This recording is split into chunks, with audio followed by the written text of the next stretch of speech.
अस्सलाम वालेकुम, कैसे हैं आप सब? आई होप आप सब खैरियत से होंगे।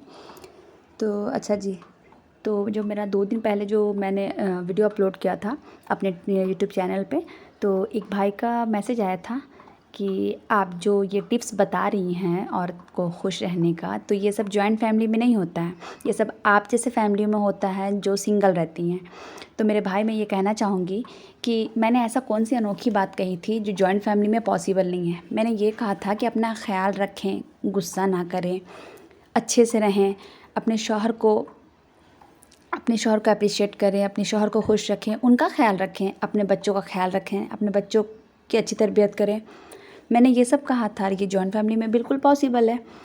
तो खैर, वो भाई ने एक बात और कहा था कि अच्छा ये बताइए कि जॉइंट फैमिली में मतलब कैसे खुश रहा जा सकता है, और जॉइंट फैमिली में कैसे रहें जो झगड़ा ना हो, लड़ाई ना हो, और इनमें ना हम मर्द कुछ बोल नहीं सकते हैं, लड़के कुछ बोल नहीं सकते हैं। तो मैं ये भी बताती हूँ। तो सबसे पहली बात बर्दाश्त, सब्र है। आई नो कि ये बहुत मुश्किल है, पर कोशिश करनी चाहिए कि हम जॉइंट फैमिली में हैं तो मेरी सास अगर कुछ बोल दे तो मैं उनकी बातों को ज़्यादा दिल पे ना लगाऊं, क्योंकि मैं ये सोचूं कि वो मेरी सास है, वो उम्र में बड़ी है, वो इबादत में बड़ी है, तो मैं उनकी बातों को दिल से ना लगाऊं। अगर वो कुछ बोल भी देती है तो उसको इग्नोर करें। अगर आप किसी चीज़ को इग्नोर करने लगेंगी ना, तो वो आपके लिए बहुत आसान हो जाएगा। अगर किसी छोटी छोटी बातों को दिल पे लगाइएगा तो फिर आप कुछ बड़ा नहीं कर पाइएगा। जो लोग कुछ बड़ा करने का सोचते हैं, कुछ अच्छा करने का सोचते हैं ना, वो छोटी बातों से उन्हें फ़र्क नहीं पड़ता है। तो छोटी बातों को बिल्कुल इग्नोर कीजिए। ठीक है, कुछ कोई बोल दे, थोड़ी देर वक्ती तौर पे गुस्सा आ जाता है। अरे मैं भी जॉइंट फैमिली के साथ काफ़ी टाइम से रही हूँ और अल्हम्दुलिल्लाह हमारा कभी किसी से कोई झगड़ा नहीं हुआ। हाँ, एक साथ रहने से होता है। वो भैया बोले थे कि झगड़ा ना हो, तो बर्तन रहेगा एक साथ तो आवाज़ तो करेगी ही। तो कभी बच्चों को लेके, कभी कोई ऐसा बात हो जाता है, छोटी मोटी लड़ाइयाँ या छोटी मोटी बहस होती हैं, लेकिन इसको भी इग्नोर करना चाहिए। ठीक है, हो गया ख़त्म करें, उसको ले करके ना बैठें कि नहीं उसने मुझे ऐसा कह दिया, उसने मुझे वैसा कह दिया, मैं अलग हो जाऊँगी, मैं इन लोग के साथ नहीं रहूँगी। देखिए, जॉइंट फैमिली सिस्टम बोलने में तो बहुत अच्छा लगता है, लेकिन ये एक सच है कि जॉइंट फैमिली में प्रॉब्लम्स बहुत होते हैं, और वो प्रॉब्लम्स को फेस करना पड़ता है और थोड़ा सब्र करना पड़ता है। और कुछ टाइम की बातें हैं, जिसका हस्बैंड अफोर्ड कर पाता है अपनी फैमिली को, अपने बच्चों को अलग रहने का, तो वो रह लेते हैं। जो अफोर्ड नहीं कर पाते उनको साथ में रहना पड़ता है। तो बस लड़की को समझदारी से काम लेना पड़ेगा। और एक चीज़ और है कि लड़ाई झगड़ा करके कोई फ़ायदा नहीं है। 4 दिन की ज़िंदगी है, साथ में मिलजुल के अच्छे से रहो। और क्या है ना कि दीनदार होना बहुत ज़रूरी है, चाहे वो लड़का का दीनदार होना या लड़की का दीनदार होना। जब हम दीनदार रहेंगे ना, तो हमारे अंदर इंशाअल्लाह ये सब मसाइल पैदा नहीं होंगे, ये सब मसले नहीं होंगे।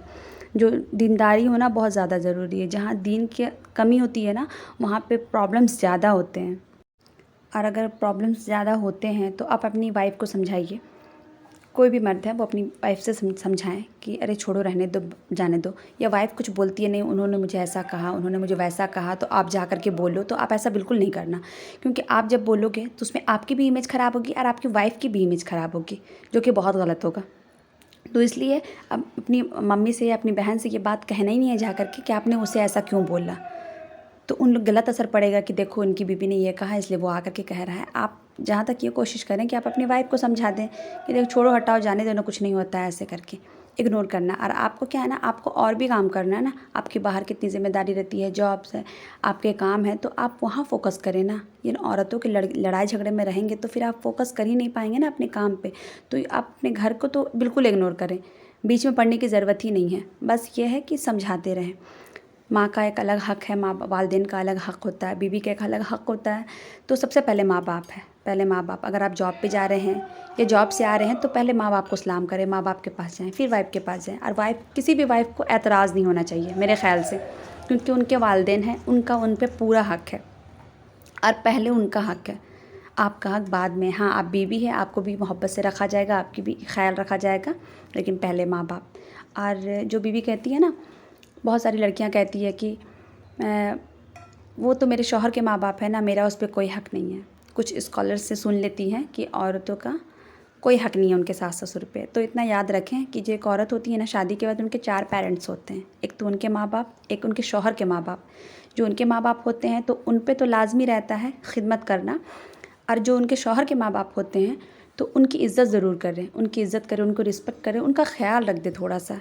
खिदमत करने का ये नहीं है कि आप हमेशा उनको मतलब 24 घंटा उनकी खिदमत ही करते रहें, लेकिन ये है कि अगर आप उनकी खिदमत करेंगे, वो ज़ईफ़ है, अगर आप उनकी खिदमत करेंगे तो अल्लाह आपको उसका अज़र देगा, आपको सवाब मिलेगा। मालूम है, अपने पेरेंट्स का करना और अपने शौहर के पेरेंट्स का करना बहुत फ़र्क हो जाता है। तो सोचिए आप अपनी खुशी दिले से करेंगे तो सामने वाला को कितना खुशी होगा, अल्लाह पाक भी खुश होंगे और अल्लाह ने आपको उसका अज़र भी देनी है।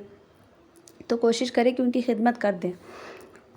वो कहते हैं ना, इबादत से जन्नत मिलता है और ख़िदमत से खुदा मिलता है। तो कभी भी मौका मिले ना किसी की खिदमत करने का तो ज़रूर करें। शौहर के जो वालिदैन होते हैं ना, वो कोई गैर नहीं होते हैं ना, आपके शौहर के वालिदैन होते हैं। तो आपको अपने शौहर से मोहब्बत है तो उनसे जुड़ी हर चीज़ से मोहब्बत होनी चाहिए, इवन उनके पेरेंट्स ही क्यों ना हो, उनसे भी आपको उसी तरह से मोहब्बत करनी चाहिए। लेकिन यहाँ पे क्या है ना, मतलब सास ससुर से एक अलग सा ये रहता है कि नहीं वो तो मेरे सास ससुर है ना, मेरे माँ बाप थोड़ी है। तो ऐसा नेगेटिव ख्याल ना रखें, मतलब सोच को बदलें, पॉजिटिव सोचें।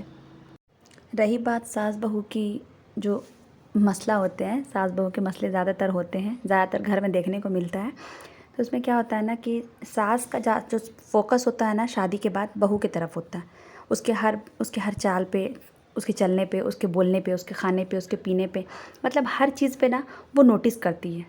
तो मेरी ये रिक्वेस्ट है कि जितनी भी सास है वो ये ना करें। अगर वो ये करेगी तो वो हर वक्त लड़ाई होगा, हर वक्त झगड़े होंगे। तो प्लीज़ ये सब चीज़ को इग्नोर करें ना, वो अपने ऊपर ध्यान दे। ठीक है, शादी हो गया, आप उस लड़की को स्पेस दें।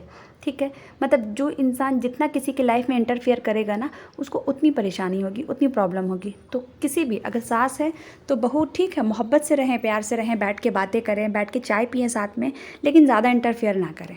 क्योंकि जब ना बहुत ज़्यादा जब क्लोज़ होता है ना कोई भी रिलेशनशिप, तो उसमें ना मतलब झगड़े होने के चांसेस ज़्यादा रहते हैं, चाहे वो कोई भी रिलेशनशिप रहे, देखिएगा आप आजमा के।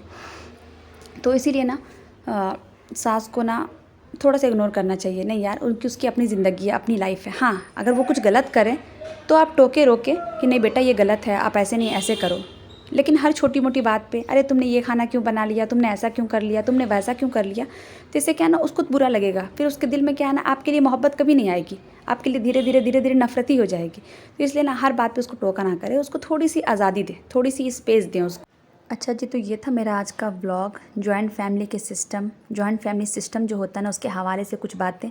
ऐसे मैं ज़्यादा ज्ञान बांटना नहीं चाहती हूँ और ज़्यादा मुझे कुछ नॉलेज भी नहीं है, अल्हम्दुलिल्लाह थोड़ा बहुत जो भी है। वो भाई का मतलब वो आया था कि मतलब आप इस तरह से टिप्स दे रही हैं तो जॉइंट फैमिली वाला टिप्स दें, इसलिए मैंने ये वीडियो बनाई है और ऐसा कहा है, और मेरा कोई इंटेंशन नहीं था। आई होप कि आप सबको मेरा ब्लॉग अच्छा लगेगा। अगर कोई भी कन्फ्यूज़न हो या कोई भी बात पूछना हो तो आप कमेंट में पूछ सकते हैं बेझिझक। तो मेरे वीडियो को लाइक कर दीजिएगा, नए हैं तो सब्सक्राइब कर दीजिएगा। अपना ख्याल रखिएगा और मुझे दुआ में याद रखिएगा। अल्लाह हाफिज़।